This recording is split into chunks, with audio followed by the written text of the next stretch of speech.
जब से एहसास यहाँ आई है मुझे मौका ही नहीं मिल सका उसे उसकी औकात याद दिलाने का। बेड पर कब्जा करके ऐसे लेटी हुई थी जैसे जहेज में ये बेड लेकर आई हो।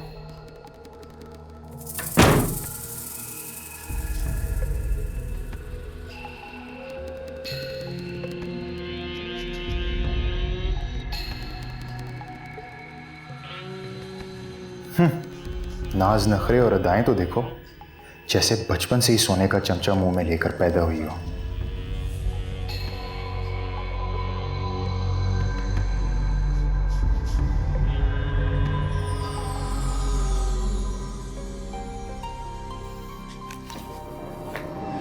चलो मैडम, 1 मिनट के अंदर अंदर कमरा खाली करो। कमरा खाली कर दूं? क्यों? ऐसा क्या किया मैंने? ये मासूमियत का ड्रामा कहीं और जाके करना। मेरे कमरे में तुम जैसे ड्रामे की कोई जगह नहीं। ये कमरा सिर्फ तुम्हारा ही नहीं, मेरा भी है। बीवी हूं तुम्हारी। लिसन, मेरे नर्व्स तुम्हें मजीद बर्दाश्त नहीं कर सकते और ना ही तुम्हारी इन अदाओं में मुझे कोई दिलचस्पी है। ये भोले बनने की एक्टिंग मत करो। यहां आने से पहले तुम अच्छी तरह जानती थी कि मेरा रिएक्शन क्या होगा, लेकिन फिर भी तुम ढीठ बनकर चली आई। तुम्हारे साथ की मुझे ना ख्वाहिश थी ना जरूरत। तुम्हारी बेहतरी इसी में होगी कि तुम फौरन कमरा खाली करो। कमरा खाली कर दूं? कहां जाऊंगी? कोई पूछेगा तो क्या कहूंगी? ये मेरा प्रॉब्लम नहीं है। कह देना कि तुम मेरी शक्ल बर्दाश्त नहीं कर सकती, मेरे साथ इस कमरे में नहीं रह सकती। क्यों? झूठ बोल के मैं सबकी नजरों में क्यों बुरी बनूं? अगर तुम्हें मेरे साथ रहने में इतना ही मसला है तो तुम बाहर चले जाओ। Shut up! तुम जैसी ढीठ औरत इतनी आसानी से समझने वाली नहीं। जब तक तुम्हें धक्के मार के बाहर ना निकाला जाए तुम्हें समझ में नहीं आएगी। चलो। क्या कर रहे हो? चलो। छोड़ो मेरा हाथ से। क्या कर रहे हो?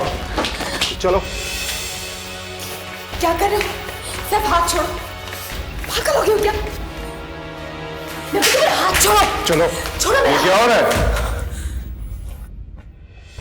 ये सब क्या है सर?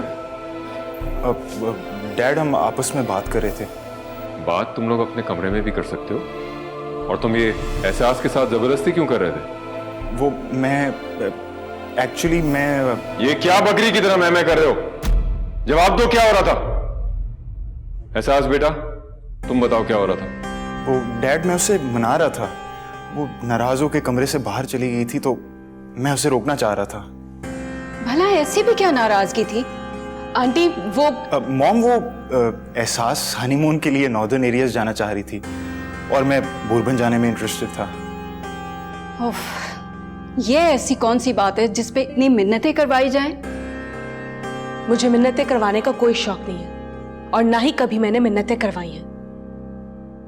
देखो बेटा, इतनी छोटी छोटी बातों पे इमेच्योरिटी तुम दोनों को जेब नहीं देती। वैसे ही रात बहुत हो चुकी है, तुम लोग अपने कमरे में जाओ।